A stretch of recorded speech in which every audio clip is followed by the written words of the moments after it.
My name is Brittany, and at 32 years old, surprised my family with pastries, but overheard them calling me a fool while planning to scam me for $25,000.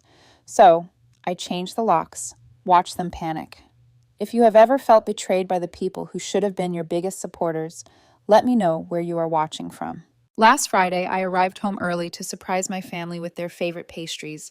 Instead, I discovered them toasting to having a foolish relative with money, and that idiot relative was me. Standing in my own hallway, clutching a bag of chocolate croissants, and listening to the individuals I'd given everything for prepare their next financial fraud against me.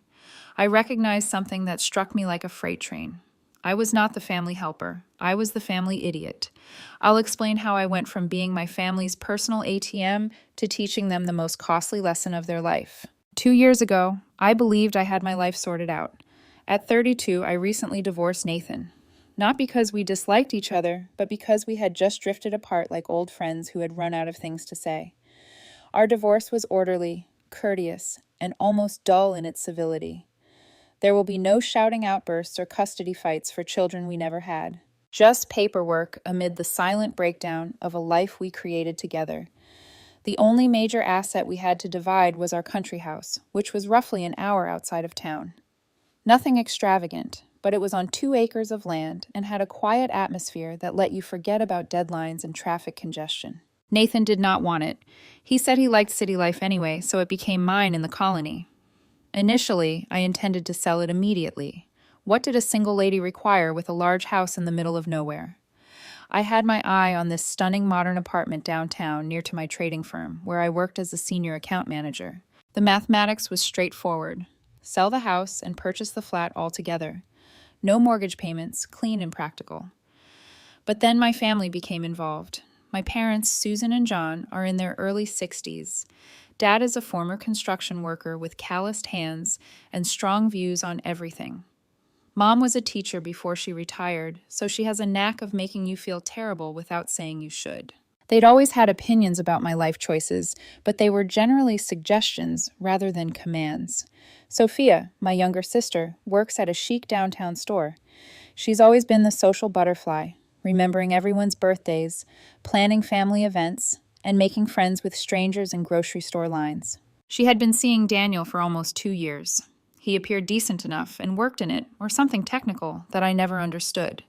When I discussed selling the house during Sunday supper, it was as if I had joined a cult. "Brittany, you cannot sell that magnificent house," Mom replied, her fork lingering halfway to her mouth as if I had personally offended her. "Think about all the memories we could create there," Sophia jumped right in. "Yes, sister, it may be similar to our family retreat place. We could hold barbecues and holiday parties there, Christmas mornings with snow on the ground, and summer evenings with fireflies." I attempted to explain my rationale. The house would mostly sit unoccupied. I didn't need that much space. The flat would be more practical and convenient.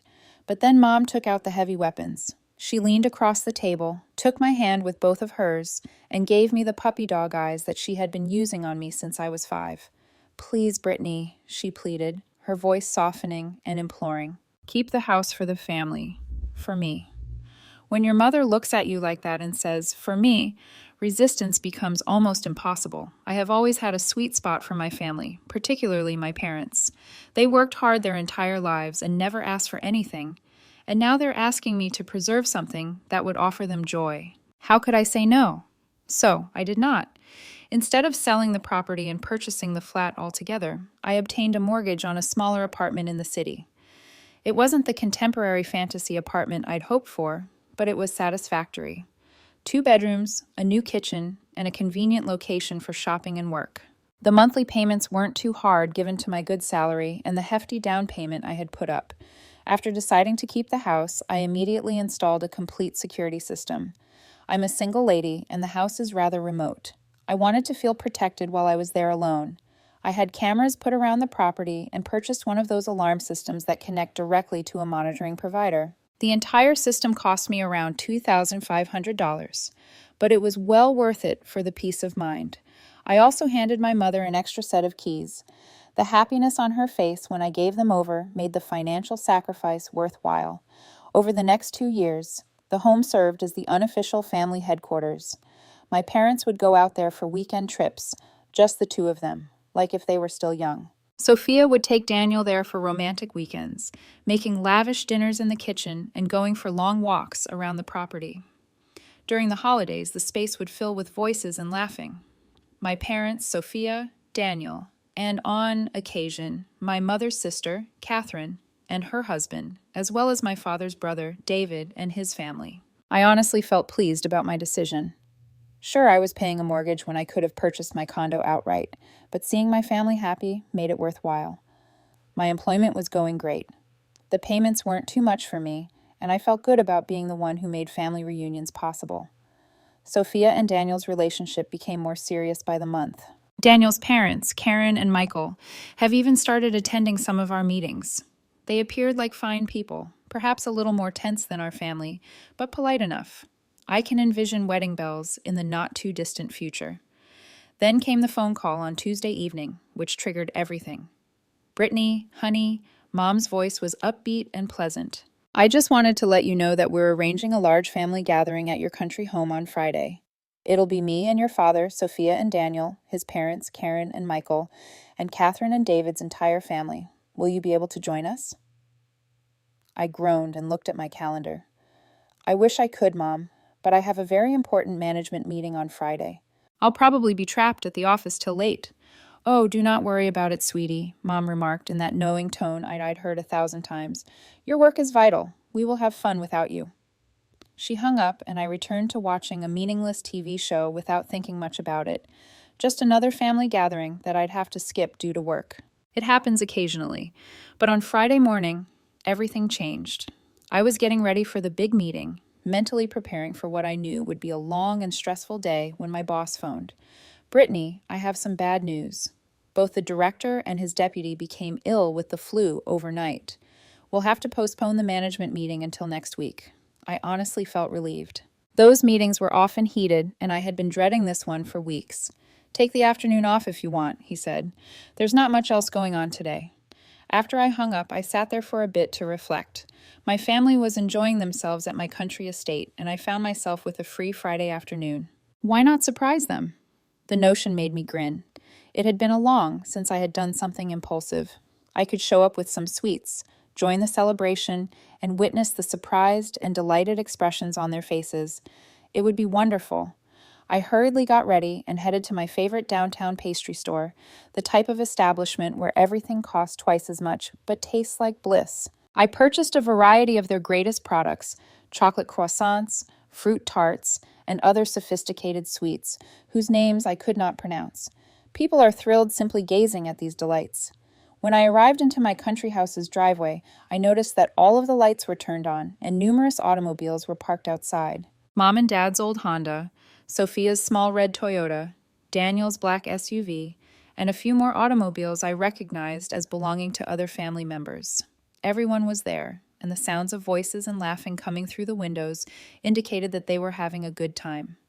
I collected the bag of pastries and silently exited my car. I wanted this to be a genuine surprise, so I sneaked in via the front door with my key.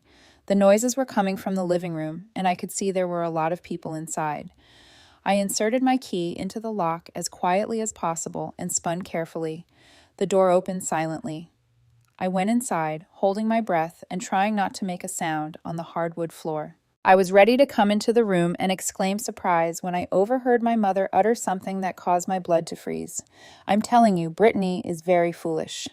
The laughing that ensued seemed like a bodily blow. I squeezed against the wall, my heart thumping so hard that I knew they could hear it in the next room. She does anything we tell her to do, Mom said, her voice amused like a tiny puppet. It is almost too easy. More laughter, louder this time.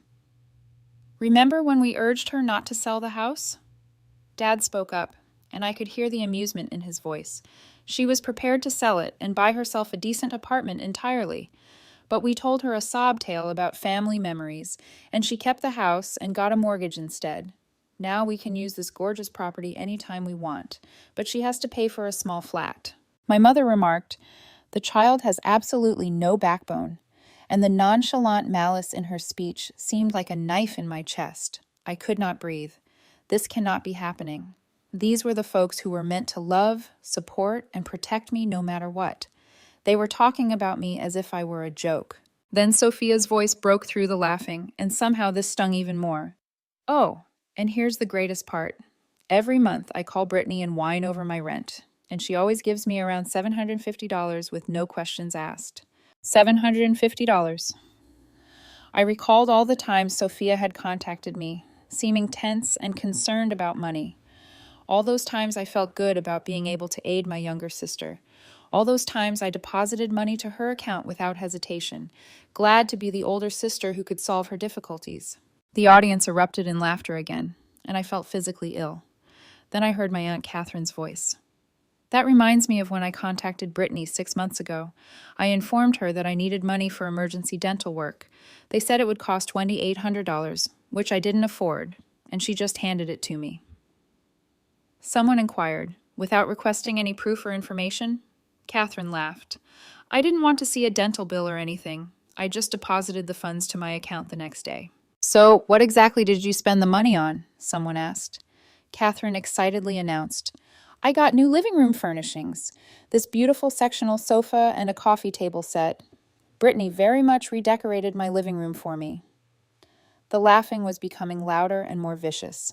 I noticed I was shaking. Then my Uncle David began talking, and I discovered that the $12,200 he needed for automobile difficulties last year was actually for a fishing boat he intended to purchase. $12,200. $1,800. $750 each month.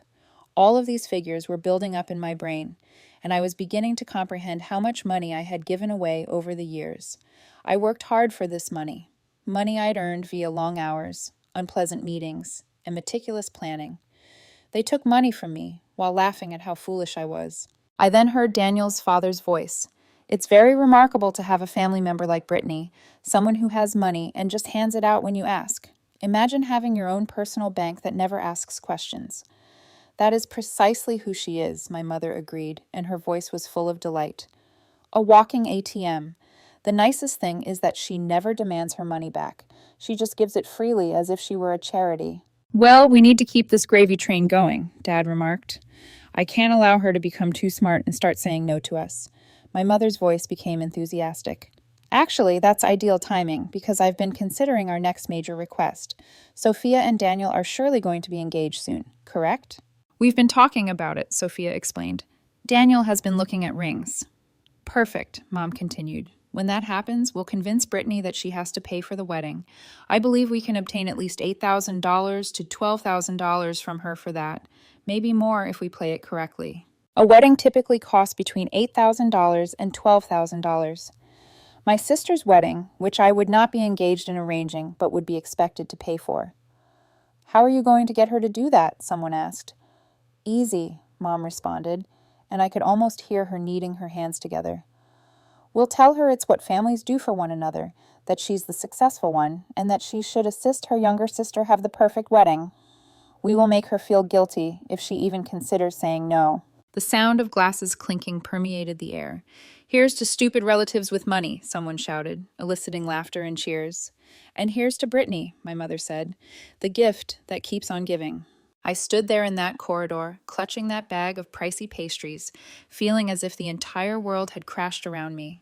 These folks, my own family, did not perceive me as generous, kind, or loving. They viewed me as a target, a fool, and a resource to be used. All the times I felt wanted and respected, all those times when I felt good about assisting them, all those nice family events where I felt so close to these people, it was all a lie. Every part of it. They did not love me. They cherished my money. I turned around as quietly as possible and headed back to the front entrance. I had to get out of there before they discovered I was inside the house. My hands were trembling so terribly that I could hardly turn the doorknob, but I managed. I got back to my car without making a sound and placed the pastries in the passenger seat. They suddenly seemed sad, sitting there. I bought these costly sweets to surprise folks who believed I was an idiot. I started the engine and cautiously backed out of the driveway, trying not to let my emotions take over until I was well away from the home. But as soon as I was out of sight, the tears started streaming. By the time I returned to my apartment, I was weeping so hard that I couldn't see to drive. I sank into my couch and wept for hours. Not just sad tears, but furious and wounded ones. Tears of betrayal, shame, and outrage. I spent the whole weekend reflecting on what I had heard and what I intended to do about it. Part of me wanted to contact them right away and confront them, yell at them, tell them how I felt about their little plot, and cut them off totally. But suddenly I realized something. They had recently made preparations to have me pay for Sophia's wedding. They were so confident in their deception and so certain of my idiocy that they lay out their whole approach right in my living room. Let's see how that goes, I thought. I did not have to wait long. 2 weeks later, my phone rang on a Tuesday evening. It was Mom, and she sounded really excited about something. "Brittany, oh, honey, I have the most wonderful news," she told me. "Sophia and Daniel got engaged. Can you believe it? Daniel proposed last night with this beautiful ring. Sophia is over the moon." "That's so sweet," I said, playing along. I bet she was completely surprised. She was. "And Brittany, we want to have an engagement party to celebrate. I was thinking we could have it at your country house in a couple of weeks. Would that be okay?" I thought, here it comes. "Of course, Mom. The house is always available for family events." There was a lull, and I could almost hear her getting ready for the big ask. "Brittany, honey, there's just one tiny little problem," she replied, her voice becoming concerned. "What's wrong, Mom?" "Well, we want to make this party really special for Sophia and Daniel with nice catering and decorations and everything, but we're a little short on funds right now."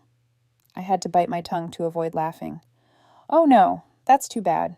I feel terrible asking, but we need about $4,500 to make this party really nice. For the catering, the decorations, a gorgeous engagement cake. I know it's a lot of money, but Sophia only gets engaged once." There it was. 2 weeks ago, I overheard them discussing the same strategy. $4,500, I responded, my voice seeming apprehensive. "Wow, that is a lot." "I know. But you make good money at your job. And Sophia is your only sister. This is such an important moment for her." I could almost hear her holding her breath, waiting for me to agree, just as she usually did.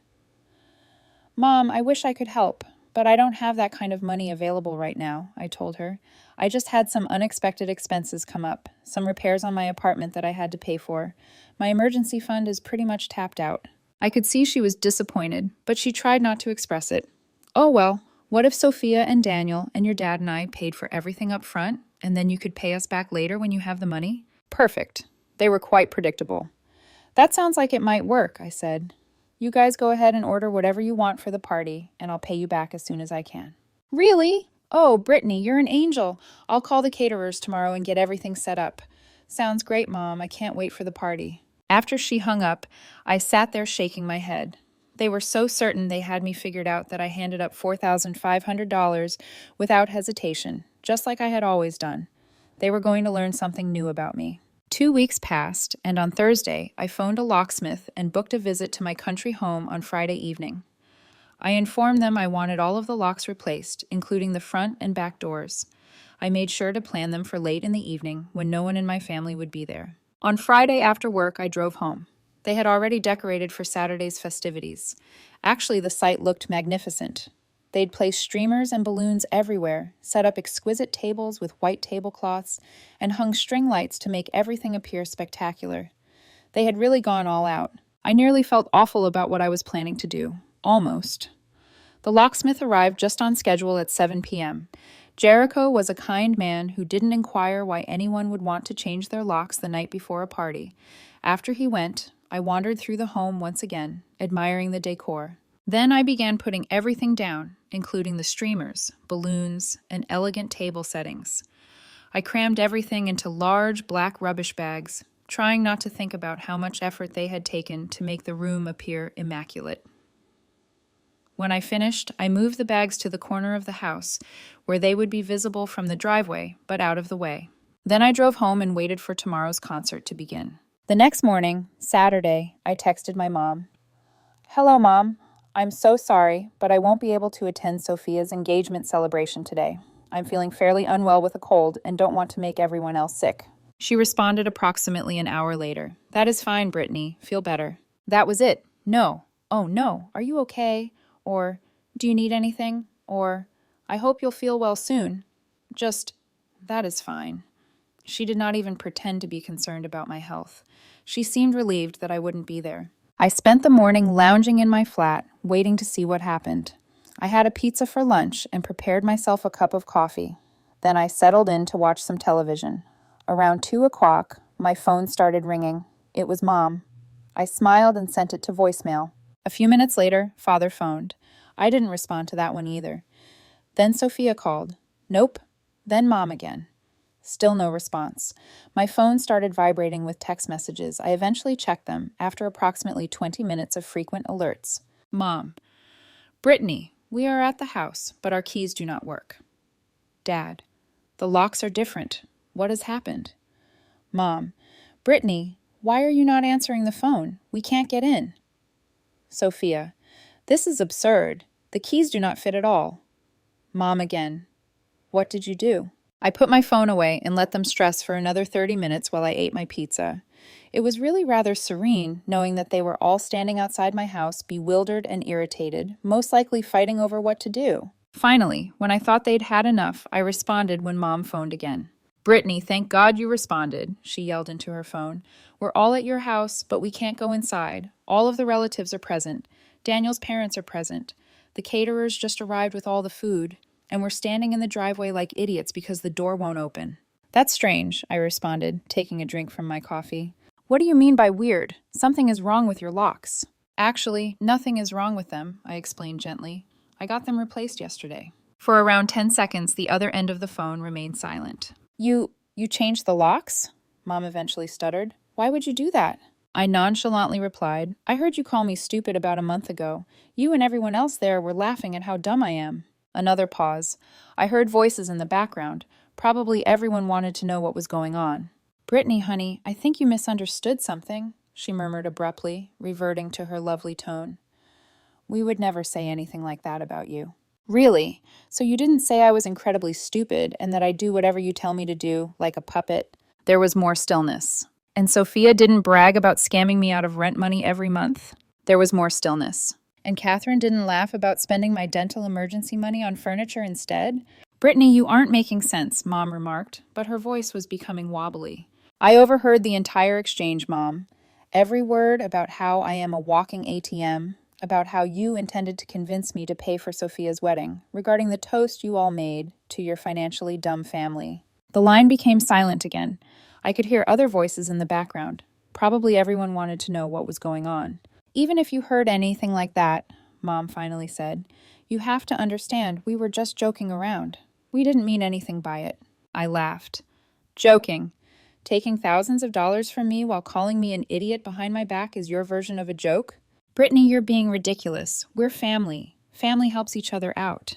You're right, Mom. Family should help each other out. But what you've been doing isn't helping. It's stealing. Sophia's voice could be heard shouting in the background, and she was then on the phone. Sophia yelled, Brittany, you are such a brat. We have already decorated the house. Everyone's here. The food has arrived. You're about to wreck my engagement party. Actually, Sophia, I have already taken down all of your decorations, I explained gently. They're in rubbish bags on the corner of the home. You can pick them up and leave my property. You cannot do this to me, she cried. Today is my special day. Your special day? Which you expected me to pay for while laughing about how foolish I am? Yes, I can do this to you. We're going to break down the door, Sophia shouted. No, you're not, I said calmly, because I have security cameras and an alarm system. Remember, if you do damage to my property, I will contact the police and have you all arrested. Sophia started weeping and handed the phone back to her mother. Brittany, please, Mom said, her voice trembling. Can't we work this out?